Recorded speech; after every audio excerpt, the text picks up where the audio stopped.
지금 미국 주거 생태계 전쟁에 들어갔습니다. 버크셔 해서웨이가 80억 달러로 그 생태계를 사기 시작했습니다. 이제 집 짓는 시대 끝났습니다.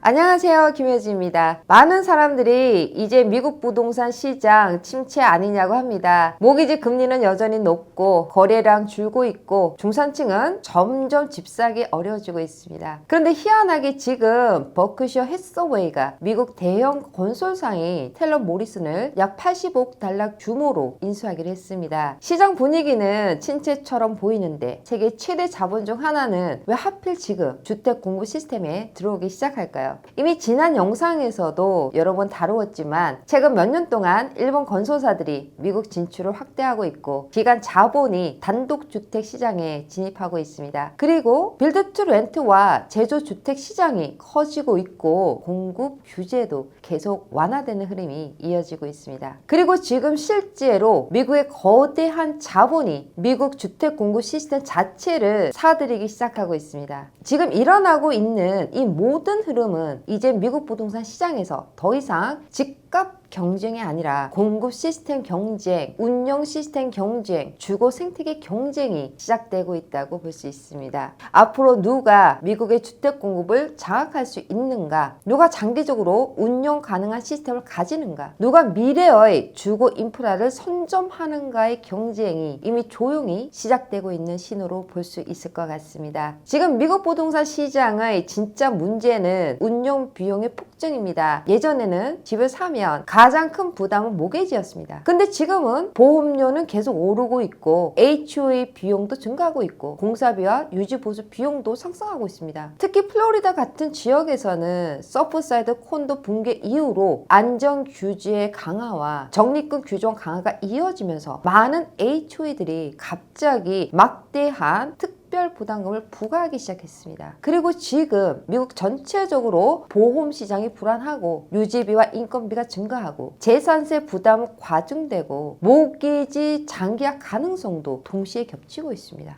겉으로는 시장이 버티는 것처럼 보여도 내부에서는 운용 부담이 점점 무거워지고 있는 구조에 가까워지고 있습니다. 그래서 지금 미국 부동산 시장에서는 얼마나 오래 유지 가능한가, 얼마나 안정적으로 운영 가능한가, 장기 비용 구조를 감당할 수 있는지가 훨씬 더 중요해지고 있습니다. 지금까지 미국 부동산 시장은 기본적으로 거래 시장에 가까웠습니다. 집을 사고 가격이 오르면 시세 차익을 얻고 다시 팔고, 그래서 얼마에 사서 얼마에 파냐가 중요했습니다. 그리고 시장 구조도 개별 투자자, 개별 렌트 운영 지역 중심이었습니다. 그런데 지금은 점점 그 흐름이 달라지고 있습니다. 이제는 단순히 사는 것보다 얼마나 오랫동안 안정적으로 운영 가능한가의 문제가 훨씬 중요해지고 있습니다. 그래서 미국 부동산 시장이 점점 거래 중심 시장에서 운영 중심 시장으로 이동하고 있는 것입니다. 운영 중심 시장이 되기 시작하면 결국 중요한 건 관리 시스템, 보험 대응 능력, 유지 보수 네트워크, 데이터 기반 운영, 장기 현금 흐름 안정성이 중요해지기 시작합니다. 그리고 지금 거대한 자본은 바로 그 변화를 먼저 보기 시작했습니다. 지난 5월 31일 버크셔 해서웨이는 미국 대형 주택 건설사인 텔러 모리슨을 약 80억 달러 규모에 인수한다고 발표했습니다. 그리고 많은 매체들은 이 거래를 단순한 건설사 인수가 아니라 미국 주택 시스템의 변화를 보여주는 상징적인 사건으로 해석하고 있습니다. 그리고 더 중요한 것은 워런 버핏의 후계자인 그렉 에이블 책에서 나온 첫 번째 대형 인수가 바로 미국 주택 공급 기업이었다는 점입니다. 로이터는 이번 거래를 미국의 장기적인 주택 공급 부족에 대한 베팅으로 해석했습니다. 지금 시장은 둔화돼 보이지만 미국은 여전히 신규 주택이 부족하고 인허가 문제 있고 건설 인력이 부족하고 건설 비용이 여전히 높은 구조적인 문제를 해결하지 못하고 있습니다. 즉 거래는 줄어도 집이 부족한 구조는 계속되고 있다는 것입니다. AI 산업이 커지고 데이터 센터가 늘어나도 결국 사람은 계속 어딘가에서는 살아야 하고 집은 계속 필요합니다. 그래서 로이터는 버크셔 해서웨이가 미국의 장기적인 주택 공급 구조 자체에 베팅하고 있다고 해석하고 있는 것입니다. 파이낸셜 타임즈는 전혀 다른 부분에 주목했습니다. 바로 이번 거래가 워런 버핏 이후 첫 번째 대형 인수라는 점입니다. 그런데 첫 번째 대형 인수가 AI 기업도 빅테크도 반도체 기업도 아닌 주택 공급 기업이었다는 것입니다. 이는 앞으로도 버크셔 해서웨이가 주택, 인프라, 실무 기반 시스템 같은 장기 구조를 중요하게 본다는 의미로 해석될 수 있습니다. 워런 버핏 시대에도 버크셔 해서웨이는 철도, 에너지, 보험, 물류 같은 산업에 계속 투자해 왔습니다. 그리고 그렉 에이블 시대의 첫 대형 딜 역시 결국 사람들의 삶을 지탱하는 주택 공급 시스템으로 향했다는 것입니다. 그래서 파이낸셜 타임즈는 이번 인수를 워런 버핏 이후 버크셔 해서웨이의 미래 자본 방향을 처음으로 보여준 신호로 해석하고 있는 것입니다. 마켓워치는 이번 거래를 단순한 기업 인수가 아니라 미국 신규 주택 건설 업계 전체에 대한 신뢰로 해석했습니다. 지금 시장 분위기는 침체처럼 보이지만 거대한 자본은 오히려 앞으로 미국에는 여전히 강한 주택 수요가 계속 존재할 것이라고 보고 있다는 의미라는 것입니다. 시장은 단기적으로 흔들릴 수 있지만 장기적으로는 결국 사람은 계속 집이 필요하고 렌트 수요는 존재하고 공급 부족은 해결되지 않고 있기 때문에 미국 인프라는 계속 확장될 가능성이 있다는 것입니다. 다른 매체들은 이번 인수건을 단순한 건설사 인수가 아니라 하나의 통합 주거 시스템을 만드는 움직임으로 해석하고 있습니다. 즉 앞으로는 단순히 집만 지는 회사보다 집을 짓고 직접 대출하고 보험을 연결하고 렌트와 관리까지 함께 운영할 수 있는 회사들이 더 강력해질 수 있다는 것입니다. 이런 주요 매체들이 공통적으로 주목한 이번 인수의 핵심은 미국 주택 생태계입니다. 과거 미국 부동산 시장에서는 토지, 건설, 모기지, 보험, 타이틀, 관리가 모두 따로 움직였습니다. 그러나 이제는 집을 짓고 대출하고 보험을 연결하고 렌트를 운영하고 관리까지 함께하는 하나의 통합 시스템 구조가 만들어지기 시작하고 있습니다. 앞으로의 경쟁은 단순히 누가 집을 많이 짓고 파느냐가 아니라 누가 공급망 전체를 연결하는가, 누가 장기 운영 시스템을 가지는가, 누가 더 큰 주택 생태계를 구축하는가의 경쟁으로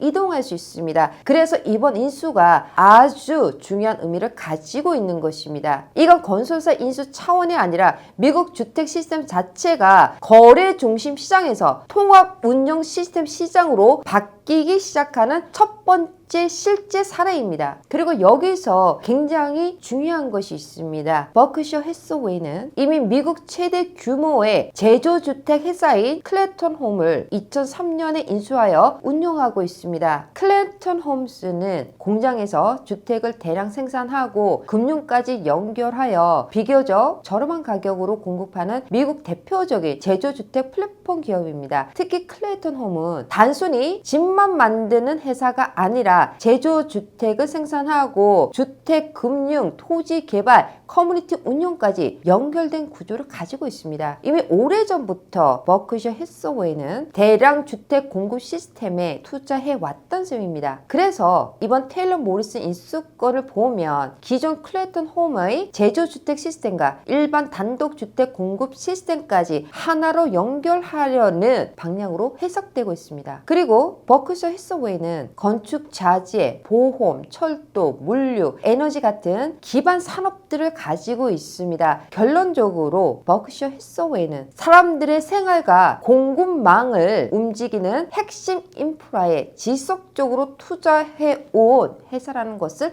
알 수 있습니다. 그런데 이제 테일러 모리슨까지 인수하게 되면서 그림이 훨씬 더 커지기 시작합니다. 왜냐하면 테일러 모리슨은 단순히 집만 지는 회사가 아니라 대출과 보험까지 함께 연결해서 운용하는 구조를 가지고 있기 때문입니다. 그래서 이제는 자본, 자재, 운송, 건설, 모기지, 보험, 주택 주택 운영이 하나의 시스템처럼 연결되기 시작하는 구조가 나오는 것입니다. 바로 이런 구조를 공급 체인을 하나로 연결하는 수직 계열화라고 얘기합니다. 쉽게 말하면 앞으로는 단순히 집만 짓는 회사보다 공급부터 금융, 운영, 관리까지 전체 시스템을 함께 가진 회사들이 더 강해질 가능성이 있다는 것입니다. 버크스 해서웨이는 지금 신규 주택 건설 업체를 사고 있는 것이 아니라 미래 주택 공급 시스템 자체를 구축하려는 방향으로 움직이고 있습니다. 그리고 여기서 중요한 것은 버크셔 해서웨이가 이미 가지고 있던 클레어톤 홈과 이번 텔러 모리슨 인수가 연결된 가능성입니다. 왜냐하면 클레어톤 홈은 제조주택 중심이고 텔러 모리슨은 일반 단독주택 중심이기 때문입니다. 과거에는 제조주택 시장과 일반 주택 시장이 서로 다른 영역처럼 움직였습니다. 그러나 이제는 제조주택, 일반 단독주택, 모기지, 보험, 렌트 운영, 관리 시스템까지 하나의 플랫폼처럼 연결되는 구조가 만들어질 수 있는 것입니다. 실제로 AP 보도에 따르면 그렉 에이블 역시 텔러 모리슨을 기존 클레어톤 홈과 연결하는 방향을 언급했습니다. 이제 미국 주택시장은 점점 하나의 통합 플랫폼 시장으로 이동하고 있습니다. 그리고 이러한 통합 플랫폼 경쟁은 고객 생태계 경쟁으로 이동할 수 있습니다. 앞으로는 직구매, 모기지, 보험, 임대, 제휴자, 자산 관리까지 하나의 흐름처럼 연결된 가능성이 커지고 있습니다. 이제는 고객이 집을 사고 대출을 받고 보험 가입하고 거주하고 제휴자하고 장기적으로 관리받는 전체 주거 통합 시스템이 미국 부동산 시장의 새로운 중심이 될 것으로 보입니다. 그리고 지금 실제로 버크셔 해서웨이 같은 거대한 자본 역시 미국 주거 시스템 통합을 시작하고 있습니다. 그리고 이 흐름은 단순히 부동산 산업 안에서만 일어나는 변화가 아닐 수 있습니다. 왜냐하면 지금 미국 경제 자체가 크게 바뀌고 있기 때문입니다. 현재 미국에서는 AI 산업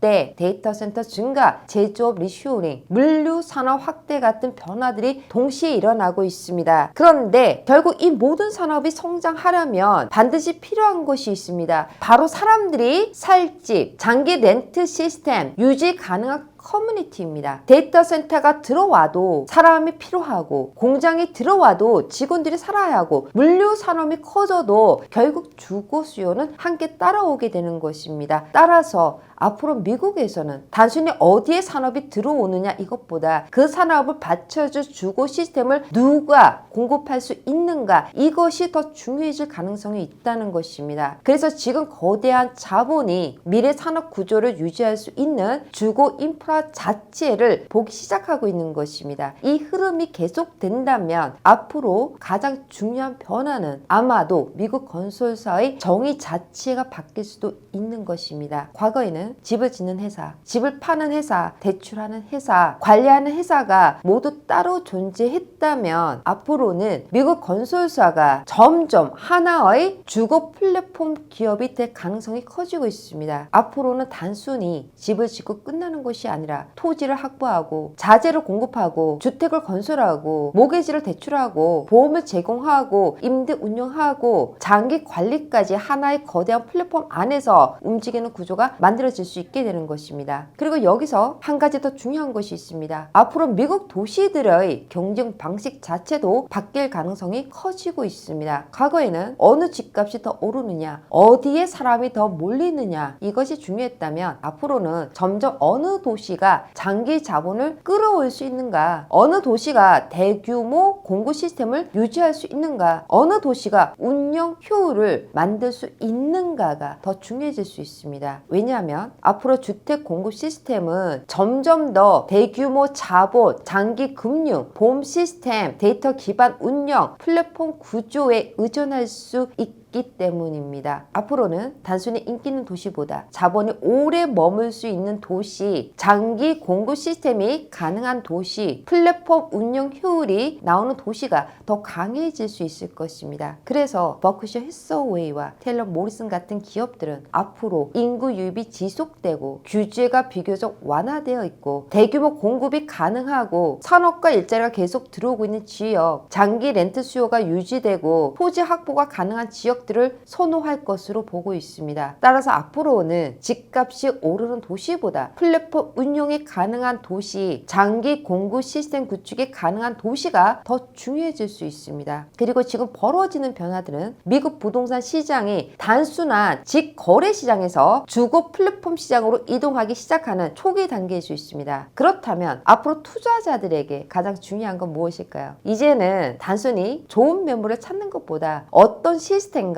어떤 회사를 선택하느냐가 더 중요해질 수 있습니다. 왜냐하면 앞으로 시장은 점점 더 복잡해지고 있기 때문입니다. 이제는 단순히 집만 사면 끝나는 구조가 아니라 보험, HOA, 유지 보수, 임대 운영, 채용자, 세금, 지역 규제, 장기 공급 변화까지 모두 연결되기 시작하고 있습니다. 그래서 앞으로는 얼마나 전문적인 운영 시스템을 가진 회사인가, 얼마나 시장 데이터를 이해하고 있는가, 장기 운영 경험이 있는가, 공급 구조와 금융 흐름까지 이해하느냐가 훨씬 중요해질 수 있습니다. 왜냐하면 시장이 단순히 매매 시장에서 운영 시장, 플랫폼 시장, 시스템 시장으로 이동하기 시작하면 개별 투자자 혼자서 모든 리스크를 분석하고 대응하기가 점점 어려워질 수 있기 때문입니다. 따라서 앞으로 투자자들은 단순히 어느 집을 사야 하는가 이것보다 누구와 함께 움직여야 하느냐, 어떤 전문 시스템 안에서 투자해야 하느냐를 더 중요하게 봐야 할 것입니다. 그리고 어쩌면 지금 거대한 자본들이 움직이는 방향도 단순한 부동산 투자가 아니라 통합 전문 운용 시스템 구축으로 향하고 있는지도 모릅니다. 정리하겠습니다. 지금 미국 부동산 시장에서 벌어지고 있는 변화는 단순한 집값 사이클 변화가 아닙니다. 과거 시장이 사고 팔고 시세 차익을 얻는 거래 시장이었다면 앞으로는 점점 더 공급, 운영, 보험, 임대, 금융, 관리까지 연결되는 통합 주거 시스템 시장으로 이동할 가능성이 커지고 있습니다. 그리고 이번 버크셔 해서웨이의 테일러 모리슨 인수는 그 변화가 실제로 시작되고 있다는 상징적인 사건일 수 있습니다. 이제 경쟁은 단순히 누가 집을 더 많이 짓고 파느냐가 아니라 누가 더 큰 주택 생태계를 구축하는가, 누가 더 안정적인 공급 시스템을 가지는가, 누가 더 오랫동안 운용 가능한 구조를 만드는가의 경쟁으로 이동할 가능성이 커지고 있습니다. 그래서 앞으로 투자자들은 단순히 좋은 집 한 채를 찾는 것보다 어떤 시스템 안에서 움직이는가, 어떤 전문성과 운영 능력을 가진 회사와 함께 하느냐가 더 중요해질 수 있습니다. 아직도 많은 사람들이 집값을 보고 있지만 거대한 자본은 이미 다음 미국 주택 시스템을 만들기 시작하고 있습니다. 여기서 질문 드립니다. 여러분은 여전히 집값을 보고 계십니까? 아니면